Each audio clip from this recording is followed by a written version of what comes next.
Yeah, I can hear you. I'm losing fuel quite quickly. I'm probably going to run out.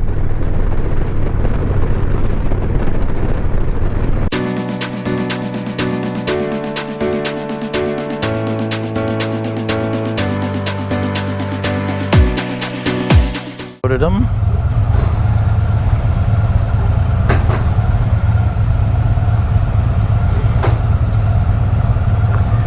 All right, so much for that. Yes, import.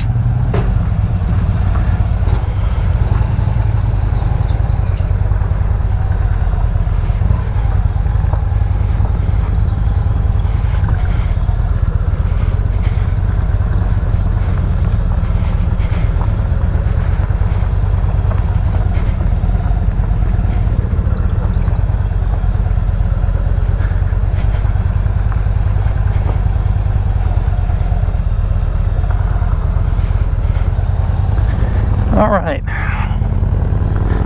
Well, I was sure I loaded my new music back on. Apparently I did not. So it's going to be a quiet day. Oh boy. I guess I didn't put... Well, I really don't know what happened. Obviously. I thought the music was already back in there. And it's not, so obviously can't remember what I did. It would be obvious that I didn't put the music back in. Huh.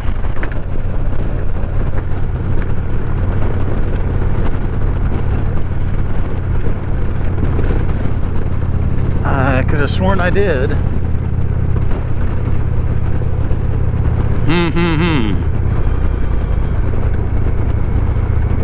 Clutch is still making that noise. It's usually gone when it warms, but it's just as bad as it was at the beginning before I changed out the spring.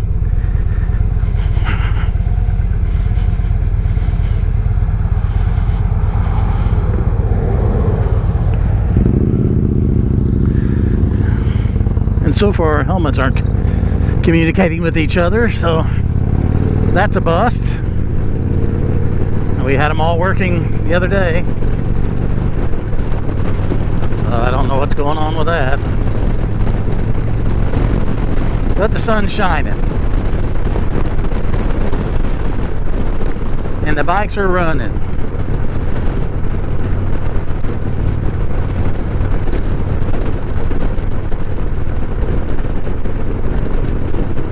And it's a beautiful day.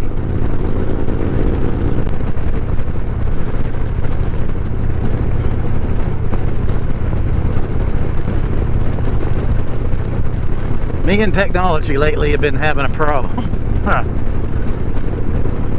Stuff that I've done for years all of a sudden doesn't work. Breaks.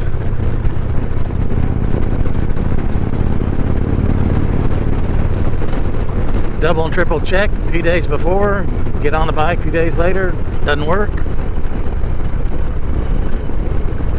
I must be putting off some sort of resonance that's anti-technology or something. I don't know what the hell's going on.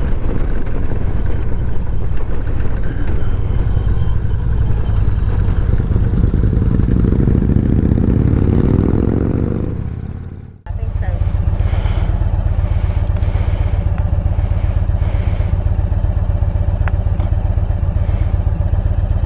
Is it still where you need it?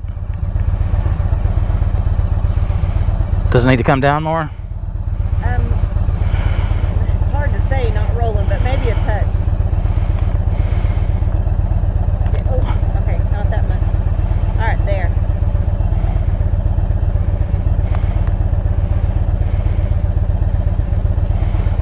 Yeah. All right, thank you. Mm-hmm.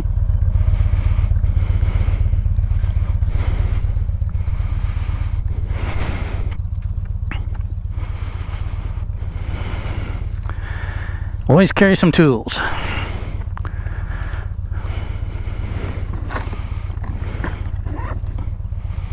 And a rain suit.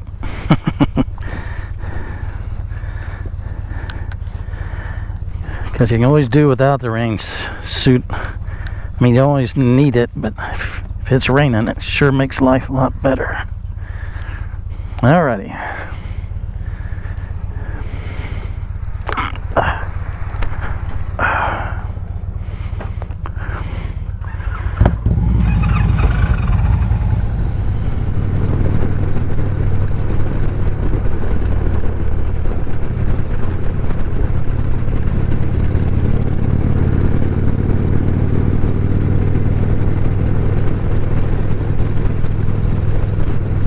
I always wish the GoPro did a better job of, because I'm pretty close to back of Mark's bike, but in the video it's going to seem like they're way off, him and Melissa, when I'm really not that far away. I've tried zooming before and it just stays at whatever zoom you put on it, and then everything's just really, really grainy. Anyway, it is what it is. Some of my favorite curves up here, just getting out of town. It's less than a mile out of town. You got some nice curves. Roads are still in decent condition. These are some of my favorites right here. I always think this is going to be such a great video shot, but in the GoPro it looks like it's so far away it doesn't really capture it like it does with your eyeballs.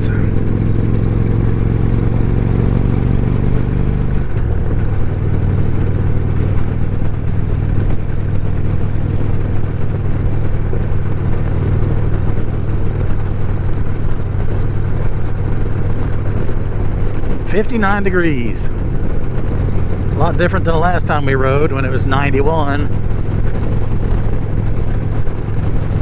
But we definitely got the rain we needed, or we actually need more, but we were getting pretty touchy. One little spark and everything goes up. So glad to see this rain. This is a roundout a vista that I told about, that they're cutting the trails all the way up here. That's a long ways. The only bikes I ride have motors on them.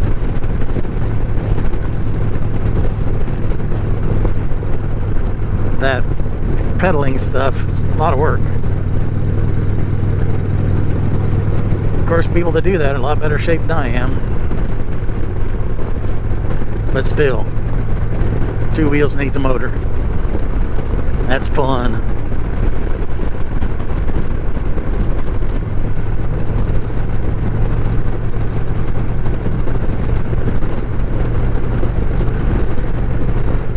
Round Mountain Vista, that's what it was.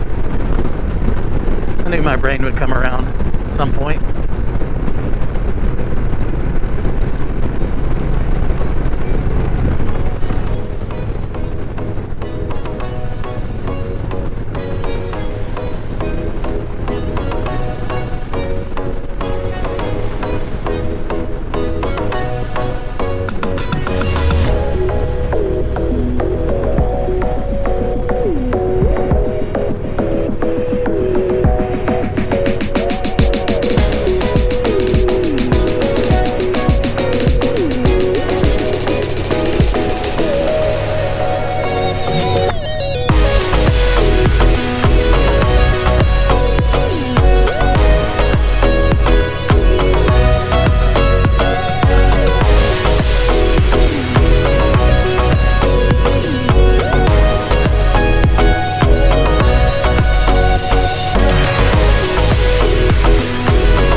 Well, we had a lot more planned for the day. We were going to go up and eat at the lodge. They had a buffet only going on for Easter, and it was $24 a head, and we didn't think we wanted to pay that much for lunch, so that we went on to Talihina, found a little cafe there, had lunch, and started coming back.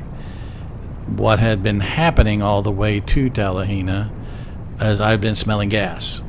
I thought it was somebody in front of me, then realized it had to have been me, because we normally burn in a round trip from Mena to Talihina and back maybe a little over a quarter tank. By the time I got to Talihina, I had burned a half a tank, or I was down a half a tank. I obviously didn't burn all of it. I couldn't find evidence of the leak until we started up and we're sitting in the parking lot after we ate, getting ready to head out, and I noticed the gas was spitting out onto my engine casing. So I knew I definitely had a leak at that time. I still had a half a tank. I decided I needed to head home. We started out, and I thought, well, a half a tank, that should be plenty of gas. Should have stopped at the gas station before I left Talihina. We turned on, came back through the valley on 63, turned and started coming back, and I just kept watching my range to empty and my needle on my gas gauge just drop, seemed like every few seconds.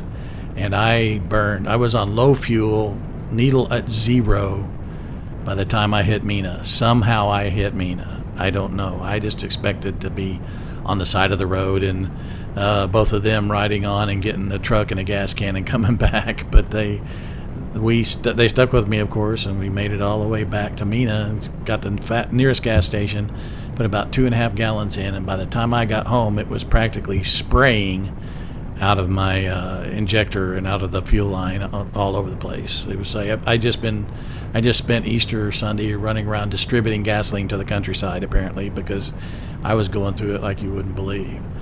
But we made it back safely, got home, put it up on the table, and I let it cool down. And what had happened is in some ways it was better than others. When I had the tank off a few weeks ago to take all the CB equipment off, I took it off of Melissa's bike and my bike because we were tired of the CBs. We got new helmets that can talk to each other, so got rid of the CBs. And I was wondering if I had clicked that fuel line back on tight enough, because it's got a little clip when you push it up on the nipple on the bottom of the tank that comes out of the injector. It clicks, and I thought it clicked. I thought I tested it. Rode the bike a time after that, no problem. So I thought, well, it must have got it on there right. Well, I didn't. That sucker had worked off of there and was getting looser and looser as I progressed. Now, I don't know how the bike kept running. I really don't, because it's an injected bike, a fuel injected bike. It's pressuring that fuel line and pushing fuel down into the throttle body so that the cylinders then can combust it and run the machine. I don't know how it kept running, because the amount of fuel I was spitting out right and left. But it did. I tell you what, I love those Victory bikes. Unless something's just horribly wrong, they just keep on going. And that was pretty close to horribly wrong. But anyway, it cut the trip short. We didn't go get to do the ribbon curbs like we were going to. But I felt very fortunate that I made it all the way back to Mena, but without running out. And like I said, I got back in, put about 2.5 gallons back in at the station in town, got home. By the time I got home, it was just spitting gas everywhere. Got it up on the bike table, let her cool down, and probably about 15 minutes after I let it cool down, it was all fixed. I just had to pop the seat off, lift the tank, get that fuel line pushed on there hard enough to make it sure it clicked, and test it about 6 or 7 times to make sure it was tight. And everything was good. No more leaks. But there's good and bad and all the time, and sometimes you get the bad, but as bad goes, it could have been a lot worse. It could have caught on fire. I could have been stranded and on fire. There's all sorts of things that could have gone wrong. But the bike made it back. They followed me back, of course. As you can see, I'm in the lead right here, so they can see me if I run out, instead of being in trail position like I've been most of the trip prior to this. So we were all good. We got home, got it fixed within 15 minutes later. Didn't have to do anything major. Didn't have to replace a fuel line, all that. About a 15-minit fix. I believe I'm going to start trying to carry some tools with me on the road. If I'd had the socket hex adapters there, I could have taken it apart in the parking lot of that cafe, and I could have fixed that fuel line. I just, you try to figure out how many tools do you carry all the time, because it's weight and it takes up room, and you can't carry your whole toolkit. So I think I'm going to add those hex sockets to it, and if something like this happens again, I could fix it on the road. It'd be inconvenient, but it sure beat the heck out of spewing gas all over the countryside. So anyway, that was our big Easter Sunday trip, cut short because of me, but it all turned out all right, and the bike's good again and ready to roll. So that I'm happy about. So anyway, happy Easter to everyone. Hope you had a better day than we did. Although, again, the sun was shining, the bikes were running. It was not a horrible day. Hope you had a happy Easter, and we'll see you next time.